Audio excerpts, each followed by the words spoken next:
Celui qui veut être grand parmi vous sera votre serviteur, et celui qui veut être le premier sera l'esclave de tous, dit Jésus à ses disciples indignés par l'ambition de grandeur de Jacques et Jean qui demandaient une place privilégiée aux côtés de Jésus dans son royaume.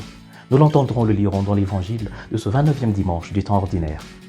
Jésus donne à ses disciples et à nous aujourd'hui sa doctrine sur le vrai sens de la grandeur, du pouvoir, de l'autorité, de la responsabilité pour tout celui qui voudrait l'imiter ou qui se dit chrétien.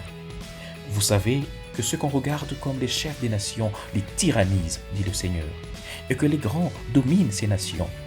Parmi vous, il ne doit pas en être ainsi. Quiconque veut être un grand parmi vous, qu'il soit votre serviteur. Pour le Christ, la vraie grandeur, la légitime autorité, le bon pouvoir, la véritable responsabilité est d'abord service.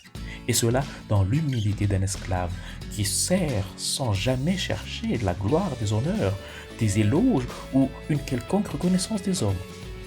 Et grand aux yeux du Christ, celui qui, comme lui, sert les autres plutôt qu'il ne se sert lui-même ou se fait servir par les autres comme le voulaient Jacques et Jean de Jésus.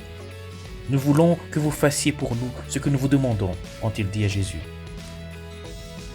Les grands dans ce monde, c'est-à-dire ceux qui sont en position d'autorité, ceux qui commandent ou exercent une parcelle de pouvoir dans nos pays, dans nos institutions, nos communautés et même dans nos familles, ne sont pas les seuls qui souvent, au lieu de comprendre leur position comme celle du ministre au sens premier du mot, dérivant de minus, c'est-à-dire petit, et donc originellement ministre signifiant serviteur, ils en font plutôt une occasion de se servir d'abord et avant tout eux-mêmes, leur petite famille, leur petit clan ou parti, en dominant et en faisant ressentir aux autres leur pouvoir.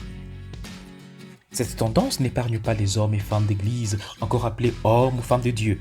Si je suis un homme ou une femme de Dieu, l'ambition de grandeur contraire à l'Évangile se vérifiera aussi chez moi, quand je tombe dans ce piège de penser, même inconsciemment, qu'exercer un office ecclésial signifie exercer un pouvoir qui mène à la gloire.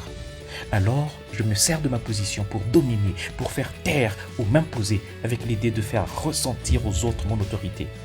Cela se verra par exemple en cas de divergence de vue, si je me sens aiguillonné au point de me raidir. Alors, je développe la tendance à ne bénir que ceux qui me lèchent les bottes ou qui font mon griot, et à maudire, voire même à écraser tous ceux qui, même potentiellement, me contrarient.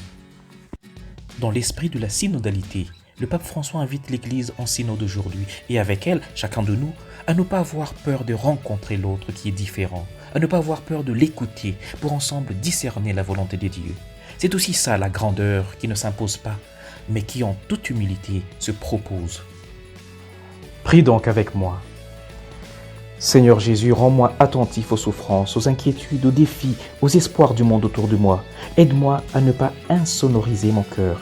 Fais-moi grandir en m'apprenant à écouter l'autre. Amen. Et que le Seigneur te bénisse et te garde, ta famille et toi-même, au nom du Père et du Fils et du Saint-Esprit. Amen. Bon dimanche chez vous.